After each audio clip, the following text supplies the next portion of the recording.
வணக்கம். இன்னைக்கு நாம பார்க்க போற இந்த அலசல்ல கண்ணுக்கு தெரியாத அந்த மிகச்சிறிய அணுக்கள் உலகத்திலிருந்து நாம தினமும் தொட்டு உணர்ற பெரிய பொருட்கள் உலகத்துக்கு ஒரு சூப்பரான பயணம் போக போறோம். வாங்க உள்ள போகலாம். உங்களுக்கு எப்பவாவது தோணியிருக்கா, கண்ணுக்கே தெரியாத எப்பவுமே நகர்ந்துகிட்டே இருக்கிற அந்த எலக்ட்ரான்கள், அதாவது இலத்திரன்கள், இதெல்லாம் ஒன்னா சேர்ந்து எப்படி இந்த உலகத்திலேயே ரொம்ப ரொம்ப கடினமான வைரத்தை உருவாக்குதுன்னு? அதோட ரகசியத்தை தான் இன்னைக்கு நாம டீகோட் பண்ண போறோம். இதை நாம ஸ்டெப் பை ஸ்டெப்பா புரிஞ்சுக்க போறோம். முதல்ல எலக்ட்ரான்களை பகிர்ந்து கொள்றத பத்தியும், லூயி ஸ்ட்ரக்சர்ஸை பத்தியும், அப்புறம் ஆக்டேட் ரூல் அதாவது அட்டக விதியை பத்தியும், கடைசியா அணுச்சாலகங்கள் பத்தியும் பார்க்க போறோம். ஆரம்பிக்கலாமா? சரி, இப்போ முதல் பகுதிக்குள்ள போலாம். அணுக்கள் எப்படி ஒன்னா சேர்ந்து தங்களோட எலக்ட்ரான்களை ஷேர் பண்ணி ஒரு ஸ்டேபிளான நிலைக்கு வருதுன்னு பார்ப்போம். இங்க நாம கவனிக்க வேண்டிய ரொம்ப முக்கியமான ஒரு விஷயம் என்னன்னா, பகிர்ந்து கொள்ளுதல், அதாவது ஷேரிங். ஒரு அணுவோட வெளிவட்ட பாதையில் இருக்கிற எலக்ட்ரான்கள் தான் இந்த பிணைப்புல ஈடுபடும். இப்போ ஒரு நைட்ரோஜன் அணுவை எடுத்துக்கலாம். அதோட வெளியோட்ல 5 எலக்ட்ரான்கள் இருக்கு. அது ஒரு நிலையான தன்மைக்கு வரணும்னா 2 நைட்ரோஜன் அணுக்கள் ஒன்னா சேர்ந்து தங்களுக்குள்ள 3 ஜோடி எலக்ட்ரான்களை ஷேர் பண்ணிக்கும். இப்படி ஷேர் பண்றதால அங்க ரொம்ப ஸ்ட்ராங்கான ஒரு ட்ரிபிள் பாண்ட், அதாவது மும்மை பிணைப்பு உருவாகுது. இதுதான் நம்ம பங்கீட்டு வலு பிணைப்பு அப்படின்னு சொல்றோம்.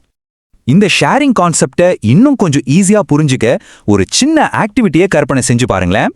ஒரு ஸ்டைரோஃபோம் அட்டையை எடுத்துக்கிட்டு அதுல பல கலர்ல இருக்கிற கோழி குண்டுகளை எலக்ட்ரான்களா நினைச்சுக்கோங்க. இப்போ அந்த குண்டுகளை ஒன்னோட ஒன்னு சேர்த்து அணுக்களுக்கு நடுவுல எலக்ட்ரான்கள் எப்படி ஷேர் ஆகுதுன்னு நீங்களே ஒரு 3D மாடலா செஞ்சு பார்க்கலாம். படிக்கிறத விட இப்படி செஞ்சு பார்க்கறதுல ஒரு தனி சுவாரஸ்யம் இருக்குல்ல? சரி, இப்போ அந்த முப்பரிமாண மாடல் எப்படி வேலை செய்யுதுன்னு நமக்கு நல்லாவே புரிஞ்சிருக்கும். அடுத்து கெமிஸ்ட்ரி படிக்கிறவங்க இந்த கோழி குண்டுகளை எப்படி ஒரு 2D டிராயிங்கா, அதாவது இருபரிமாணமா மாத்துறாங்கன்னு பார்க்கலாம். பொதுவா வேதியியலாளர்கள் இந்த விஷயங்களை ரொம்ப சிம்பிளா புரிஞ்சுக்க லூயிஸ் முறை அப்படிங்கிற ஒன்றை யூஸ் பண்ணுவாங்க. இதுல புள்ளிகள், அப்புறம் சின்ன சின்ன பெருக்கல் குறிகள் இதெல்லாமே தனித்தனி எலக்ட்ரான்களை குறிக்கும். அதே மாதிரி பிணைப்பு உருவானதுக்கு அப்புறம் ஷேர் பண்ணப்பட்ட அந்த ஜோடி எலக்ட்ரான்களை தெளிவான நேர்கோடுகள் மூலமா காட்டுவாங்க.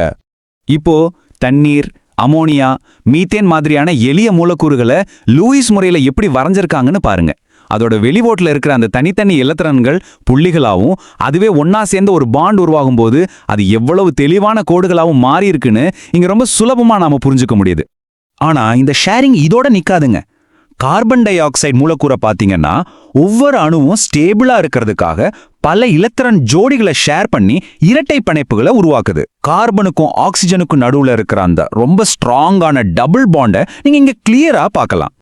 இது வரைக்கும் பார்த்ததுல இந்த அணுக்கள் தங்களுக்குள்ள எவ்வளோ எலக்ட்ரான்களை வச்சுக்க விரும்புது அப்படிங்கிறதுல ஒரு பேட்டர்ன் இருக்கிறத நீங்க கவனிச்சிருக்கலாம்.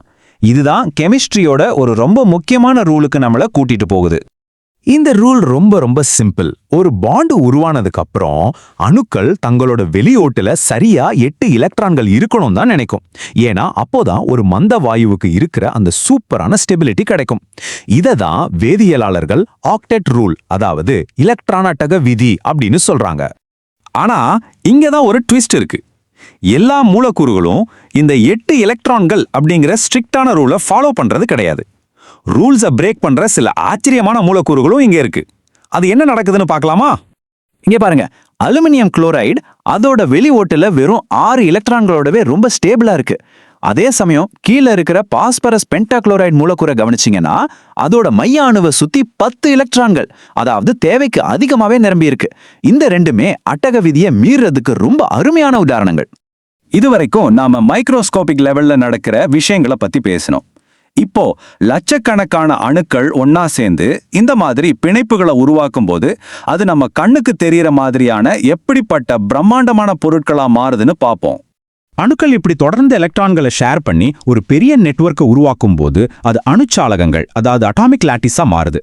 இந்த பிழைப்புகளோட எண்ணிக்கை முடிவில்லாம போயிட்டே இருக்கிறதால இந்த சாலகங்களுக்கு ரொம்பவே அதிகமான உருகுநிலையும் கொதிநிலையும் இருக்கும். இதை பிரிக்கிறது ரொம்பவே கஷ்டம். இப்போ கார்பனோட ரொம்ப பிரபலமான 2 வடிவங்களை கம்பேர் பண்ணி பார்ப்போம். வைரம், அதோட சாலக அமைப்பு ரொம்பவே கடினமானது, ஸ்ட்ரிக்டானது. ஆனா கிராஃபைட், அதாவது காரியம், இதுல ஒரு கார்பன் அணு மத்த 3 கார்பன் அணுக்களோட மட்டும்தான் பாண்ட் ஆயிருக்கும். அதனால இதுல தனித்தனி அடுக்குகள் உருவாகும். கிராஃபைட் மட்டும் ஏன் அவ்வளோ வழுவழுப்பா இருக்குன்னு எப்பாவது யோசிச்சிருக்கீங்களா? ஏன்னா அதோட அடுக்குகளுக்கு நடுவுல இருக்கிற பிணைப்புகள் ரொம்ப ரொம்ப வீக். அதனால அந்த அடுக்குகள் ஒன்னு மேல ஒன்னு ரொம்ப ஈஸியா ஸ்லைட் ஆகும். இதனால தான் இதை இயந்திரங்கள்ல ஒரு சிறந்த லூப்ரிகண்டாவோ இல்லனா நாம எழுதுற பென்சிலோட கூறு பகுதியாவோ யூஸ் பண்றாங்க. நாம இந்த அலசலோட முடிவுக்கு வந்துட்டோம். இப்போ உங்க சுத்தி இருக்கிற திடப்பொருட்களை ஒரு நிமிஷம் உத்து பாருங்க. உங்களுக்கு முன்னாடி இருக்கிற இந்த பௌதீக உலகத்தை உன்னா சேர்த்து வச்சிருக்கிற கண்ணுக்கே தெரியாத எந்தெந்த ரசாயன கைக்குலுக்கல்கள் இப்போ சத்தமே இல்லாம வேலை செஞ்சுக்கிட்டு இருக்குன்னு கொஞ்சம் யோசிச்சு பாருங்க. ஆச்சரியமா இருக்குல்ல?